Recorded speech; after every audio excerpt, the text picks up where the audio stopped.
My name is Robin Swanek, and I am the Associate State Director for Community Outreach with AARP Nebraska. Now, for the month of September, we've done a 5-part series on Facebook that is taking a tour of the Hastings Museum. You can view these series here on our Facebook page. We're live every Wednesday at 11 a.m. Central Time, and if you're not able to catch us then, you're able to come back at any point to visit our page and find these videos. Make sure that after you see these segments that you follow us on AARP Nebraska and like our posts. Now today is part 3 of our series, and we're going to be talking about the hidden Hastings gems that can be found at the Hastings Museum.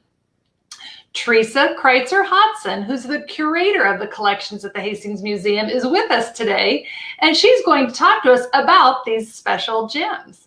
So again, welcome, Teresa. It's good to see you again.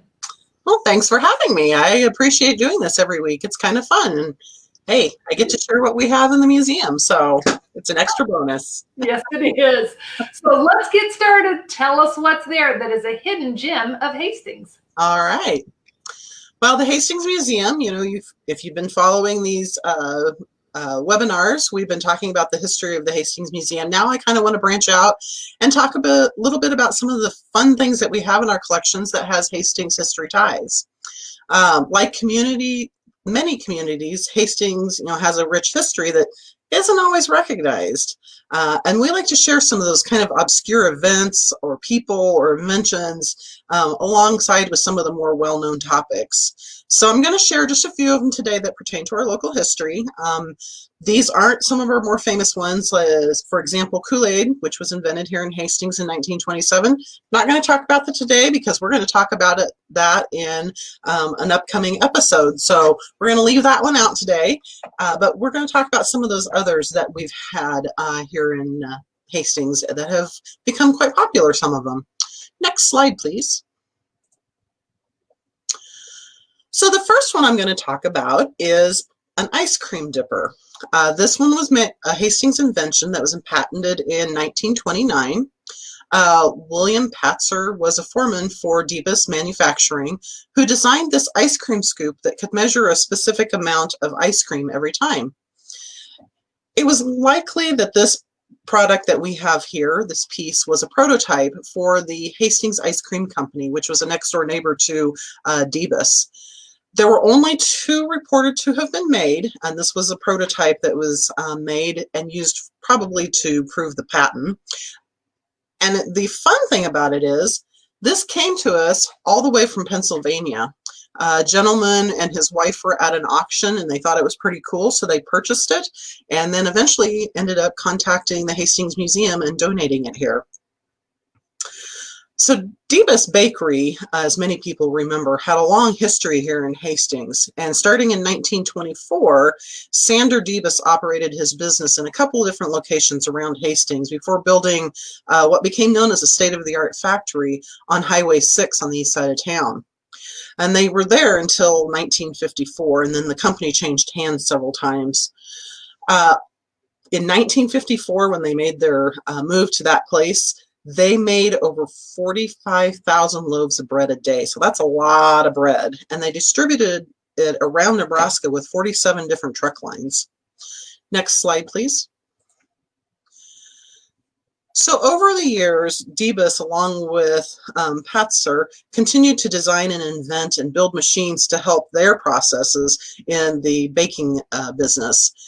And while we only have a bread wrapper, which you can see in the upper right corner of the image, and a scale that was used by Divas, we don't have a lot of other artifacts, but we do have this image that was taken at a Hastings manufacturing expo held in 1926. And if you will notice in the corner there of that image, there are boxes, and these boxes were patented by Divas, and they were meant to use to transport bread. They were pretty stable and sturdy, so your bread didn't get squished when you got it at the store. But they had a few other patents as well. Divas sold to Metz Baking Company in 1964, and then the owner, Bimbo Bakeries, closed the factory in 2016. So it was a long-standing business here in Hastings. No more inventions, though, after Divas sold it. Next image, please. So another invention that came out of Hastings, we only have an image of, but it is these carts with the wheels on the end of the radiators, or the radiator. This was called a Radiator Truck, and it was invented by George Rutherford here in Hastings. He filed for his patent on this invention in 1925, and the images that we have, like this one, were used to help him promote his product. We really don't have a lot of record on how many he sold or how well it did, but you know, there were a lot of inventors here in Hastings and creating lots of different things. Although I don't know how often I'd have to move a radiator around, so I don't know how well that sold, but nonetheless, he invented it. Next slide, please. One of our more prolific inventors here in Hastings was Fred Jaden. He received over a dozen patents on his products, and they ranged anywhere from paint sprayers to weed killer applicators to a folding fishing pole holder, and then the sprinkler. And we have the sprinkler here in the museum. It does have the patent information, and it has Jaden's name on it. So that was one of his inventions that he made. But probably his more well-known piece is on the next slide, please. And it's the Goldenrod Oil Can. These are still sold today. If you go on eBay, there's hundreds of them being sold that range in early years that still say Jaden Manufacturing on them to ones that say Dutton Langston Company. So Jaden seized the opportunity to provide the ever-growing automobile owners tools that they needed for their cars. In 1927, he created this patent for this oil can, but it was one of 4 that he actually used in his design processes. Eventually, this design and the company were sold to Dutton Langston Company, which is still in business today and continues to produce these oil cans. Next slide, please. And then there was Frank Rose. He was another entrepreneur that was interested in helping people with their automotive needs. And he produced tire pumps, timing tools, and then this gasket cutter. This is another piece that we have here in the museum. To use it, the handle on the top turns a blade and it cuts out the material into a perfect circle. Like Jaden Company, the Rose Company was sold to Dutton Langston, and they too also use the patents that were made by Rose in their current product lines, particularly the tire pumps that they have. Next slide, please. So we're going to keep on the automotive industry and the different things that were invented here in Hastings. And this one is the Kissler Lightning Valve Lifter. We actually have one that was purchased and sold in stores, and then we also have his prototype. The one that you see in the image on the left is the one that was available to be purchased throughout the automotive catalogs and stuff. This one was made by Jake Kissler. He applied for this patent in 1920, and the design was made so that it adjusted to the size of the valve that needed to be worked on in a vehicle. And so it would fit underneath that, and then it would make the spring contract so that you could work on that valve. Next image, please. And one last, not so much invention, but product that was made here in Hastings that had a pretty good run in the market. This image is of wheel blocks that the R.W. Kirk Company, later known as Kirko, made. This was a plastic company, and they had a wide variety of products. Like I said, while they didn't really invent this, it's just kind of one of the examples that we have of their work. Next slide. But one of their more interesting things that they did at Kirko was making these figurines. Some of you may recognize these, and if you don't, that's okay.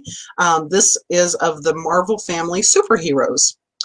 Fawcett Publishing was the company that had the license to these superheroes, and they contracted with Kerr Plastic to make these figurines. And they included, from left to right, Captain Marvel, Mary Marvel, which was his sister, their friend Captain Marvel Jr., and Marvel Bunny. This is one of the original boxes that held the Captain Marvel figurine in it. As a side note, if you've been paying attention to our museum history, we talked about Iris Nunley, who was an artist here at the museum and worked on dioramas. It is reported that she actually created the molds for these figurines and hopefully got paid very well for it. So as far as the Marvel family is concerned, C.C. Beck and Bill Parker created these figures in 1939, and they were part of the Fawcett comic series up until 1953. At that time, DC Comics filed a lawsuit claiming that they had copyright infringements against their Superman character, and that ended the Kerr production of these figurines. In the end, DC Comics licensed the Marvel characters as their own and later turned it into the character that we know as Shazam. Next slide, please. And yes, we're staying with the automotive products. This product here, many people who travel around the rural areas of Nebraska probably recognize this red box with the wheat design on it. This design was not part of the vehicle that was sold. It was an add-on piece, and it was called a Timberwolk System. So Timberwolk Enterprises was a Hastings company that made a variety of these types of boxes. Like I said, the most recognizable one is the red one, but they also had some open ones, as in the image on the right. The Swartz Manufacturing Company out of Lester Prairie, Minnesota, purchased the company in 1966, but for a short time, the truck boxes continued to be made and sold out of Hastings. But they were an original product to Hastings. Next slide, please. So the car industry, again, like I said, it was a big part of the inventions and stuff that were made in Hastings. But now I'm going to kind of take you on a different venture, and this is a really fun story. Hastings High was known for quite a while for their automotive technology program that was taught by Tim Smith. Tim, who's now retired, was a very hands-on educator and thrived on working with the students. Always had their best interest no matter what they were doing. What was kind of unusual about Tim's class is that he started in 1984 trying to get the kids off of the streets and illegally drag racing down the main thoroughfare here in Hastings. So he decided to have the kids build their own race car, and then they did all of the work. They did everything from the engine and the body work, and they completed their first car in January of 1988. While there are some other high school programs that built race cars, none other allowed their students to race as far as we know. Tim made this happen with the local tracks, and the kids just loved it and thrived on it. The first car was this one here that is a Mercury Bobcat. At its best, it ran a quarter mile at 17 seconds. Next slide, please. The second car they also built from scratch, adjusting the engine and doing all the body work. And that one was started in 1990. It was a 1976 Pinto station wagon that had a Mercury hood and a grill. And when they were all done, the fastest it ran was a quarter mile in 12.9 seconds. So I think that calculates out to about 100 miles per hour. And again, that's the students that are racing this vehicle. Next slide, please. They had a third car that they started building in 1994, and after the initial work was done on all of these cars, the kids continued to work on these automobiles, trying to tweak them to make them go faster. Tim allowed the students to kind of guide where they went with making their adjustments, and all of it was obviously to teach them automotives, but to give them a chance to do something productive as well. Sometimes their tweaks worked and they made a faster car, and sometimes not so much. However, Tim always saw it as a success because they learned from whatever they had done. Next slide, please. So Tim and the cars were retired in 2010, and it ended the race era for the high school. They no longer allow the students to race these cars. During his time as instructing the programs, the students racked up numerous trophies, and you can see those in the left picture there, and you can see Tim standing beside another version of the second vehicle. And throughout these pictures, you've seen some of his students. Next slide, please. So when Tim retired, he donated the second car that they made to the Hastings Museum as a reminder of the program and to honor all the students who were inspired by it. This vehicle was actually nicknamed the Dragon Wagon, and it sits in our basement with the rest of our automotive exhibit. And we do have students that come in and reminisce about this quite often. And like I said, as far as we know, it is the only program that allowed the students to race their cars. Next slide, please. So we're getting off of the automobile industry and going a different route to agriculture. Although this invention was not made in Hastings, it was improved upon by the T&L Irrigation Company. Their pivots are built by local employees here. They are a large employer and manufacturer in our community. And they've made improvements on the original patent by Frank Zybeck out of Colorado. A couple of the patents that they've done are here on the side. And they've done things for drip systems. They've improved some of the mechanisms that make center point pivots turn. A few years ago, when we renovated our kids' exhibit area, we wanted to talk about agriculture, and we decided, because T&L was a big part of the manufacturing here in the city, we had a request for a center pivot, or the center part of the pivot, as a mock-up for our agricultural section. And they came in and they actually built this pivot point, which is slightly scaled down, but it fits in our room. It's about 11 feet tall in total. And if people push a button, they can see the run light flicker. And then the artists created the rest of what looks like the pivot going out across the field. So T&L has been a good supporter of ours as well. And like I said, they've created quite a few different patents of their own to improve upon the central pivots. Next slide, please. Now I'd like to introduce you to George Maxwell. He didn't invent anything, he didn't manufacture anything, but he had an amazing talent as an expert trap shooter. He was known all across the country for his talent. Next slide, please. And for doing it with just one arm. He grew up in Adams County, hunting and shooting targets and traveling to trap shooting events all around the state. At the age of 32, he lost his left arm in a hunting accident when his gun accidentally discharged and wounded him.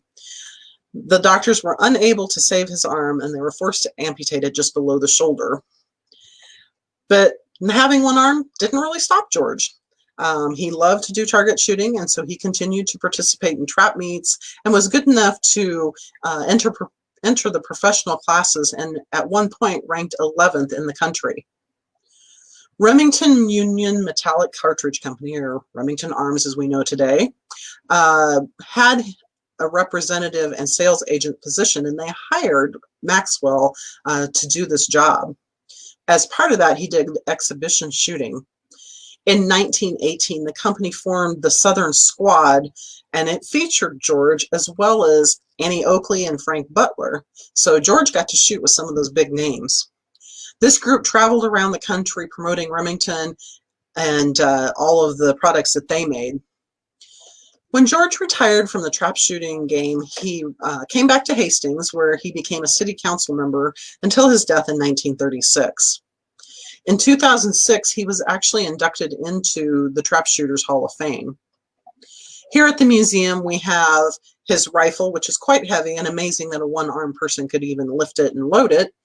We have a couple of his metal skeets that he would shoot. We have a couple of images of him, and we also have one of his trophies that you see here in this image. He won actually quite a few trophies over his course of his lifetime. So pretty cool. And the Trap Shooter Hall of Fame wanted to have us transfer title of the gun over to them, but because it was local history and his daughter had donated it to us, we declined their offer, and we continue to display it here at the Hastings Museum. Next image. Another famous Hastings resident was Johnny Hop. He was born in Hastings to a chicken farmer and tavern owner family with five brothers and 3 sisters in his life.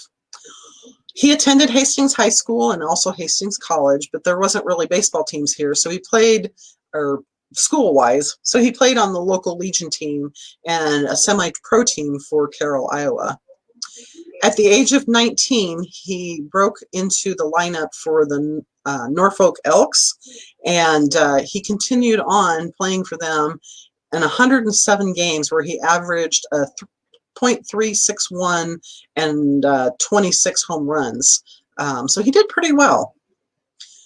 He more famously is known for his major league career, where he debuted for the St. Louis Cardinals in 1939. He played 3 World Series for that team, and then he went on to play for the Boston Braves, the Pittsburgh Pirates, Brooklyn Dodgers, and the New York Yankees. And the Detroit Tigers. In his time after the St. Louis Cardinals, he played in 2 more World Series with the Yankees. So in total, he played in 5 World Series.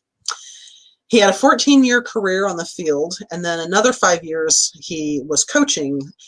But after that, he retired back to Nebraska, where he worked for Kansas Nebraska Energy until he retired from there in 1978. And although he didn't live here in Hastings upon his death, several of his siblings did, and they are the ones that donated some of his memorabilia. So we have some images, some caricatures that were made of him. We have his shoes, as you see here, a couple of his gloves, and we also have a baseball that was used in one of the games. Next image, please. So I don't want to leave out our natural history stuff. We have a lot of interesting things in our natural history, but I think one of our biggest hidden gems here at the museum is our diorama that contains the largest known display of whooping cranes here in North America. In this display, we have 9 adults and 1 juvenile bird. Juvenile is kind of unusual because they usually are full grown when they fly through the central flyway here. Although Albert Brooking, if you've been following our other webinars, was the founder of the museum and a prolific bird hunter and collector, none of these birds were actually collected by him. All of these birds were collected from various other residents. Some of them were purchased, some of them were donations, and all of them were gathered before 1929. So a lot of times we get questions if, oh, well, the reason the whooping cranes were going extinct is because you have a ton of them. We actually didn't do the hunting, and some of them actually died from natural causes or accidents that they had with power lines. So this diorama has proven to be a wealth of resources for scientists, for naturalists, and even artists who can't get close enough to them in the wild to see their details. We actually had an artist who came in here, and all he wanted to do was look at their feet, because you can't see their feet when they're in the field because they're in the grass or they're in the water. So they used our dioramas for that purpose. Next slide, please. So these are just a small list of our hidden gems here at the museum. We actually have a lot more. We have a pretty vast collection of artifacts from Hastings, and we're currently planning a complete renovation of our 2nd floor. One of our goals in this planning process is to eventually have a local gallery where we can trade out these stories and bring some of these more prominent pieces out. If you do come to the museum, you can see George Maxwell stuff, you can see the pivot point, you can see the race car, the Maxwell truck, some of the other automotive inventions. You won't see the Marvel characters or Johnny Hop stuff at this point. But like I said, eventually, we will have a place for these as well. And we continue to look for these stories that tell our history here in Hastings. If you do come, our hours are posted right here on this slide, but I do encourage you to check our website for updated details, or just give us a phone call and find out and make sure that there's nothing that's happened to our schedule. Next slide, please. And if you're interested in things that we have going on, our upcoming destination park exploration is coming on the 20th. This will be kind of a scavenger hunt through the park systems. We are still showing large format films in the theater. We have Back to the Brink and Nature Makers. And then for our preschool kids, we have an upcoming program called Preschool Play Day. That will be a fall theme coming up in October. And we do have some other things scheduled out beyond that, so please check out our website and see what we have. Thank you very much.